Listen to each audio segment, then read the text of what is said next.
Just ছোট্ট একটা জিনিস দূর থেকে দেখা তুই আমার বিচার করে ফালালি। তুই একটাবার জানলি না যে আমি ওই জায়গায় কি করছি? আমার বন্ধুটার জন্মদিন আমার ফোন দিছে, আমি যাইতে চাই না ওই জায়গায়। আমি ওখানে কইছি যে আমার কাম আছে, তো আমি আইতে পারুম না, তারপর আমার জোর করে নিয়ে গেছে। আমি যাওয়ার আগে করে কইছি পর্যন্ত যে আমি কোনো কিছু খাইতে পারুম না, কারণ আমি মায়ের ছুঁয়া কসম খাইছি। আর তুই দূর থেকে দেখে আমার বিচার করে ফেলালি না? হ্যাঁ, আসলে সমস্যাটা তোরে তো একাদশ দিয়ে লাভ নেই, মানে তগই সমস্যা এটা। তগর জন্য সবকিছু করা লাগে। একটা পোলা যখন কিছুই করবো না, যখন খারাপ থাকবো, তখন ওই পোলাটা যে খারাপ ওই বাদাই মা তোর ফ্যামিলি কথা শুনাইবো, তুই কথা শুনাবি, ওরা সমাজ কথা শুনাইবো। আর যখন ওই পোলাটা পুরোটা জিনিস বুঝা নিজে কামে ঢুকবো, নিজে কাম করতে যাইবো, তখন আবার কবি যে তুই সময় দাস না।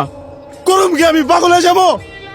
তখন মেয়ে মানুষরে পাইতে হইলে এইটা করতে হইব, তখন মেয়ে মানুষরে পাইতে হইলে ওইটা করতে হইব। আরে মেয়ে মানুষ পাইতে গেলে যদি এত কিছু করতে, তাহলে নায়িকা বিয়ে করুম। তুই কে? তুই কে? তোর কি লেগা বিয়ে করুম আমি? ক আমি আমি আমি ভালো রাখতে পারব না। না, আমি রাখুন না তোরে ভালো।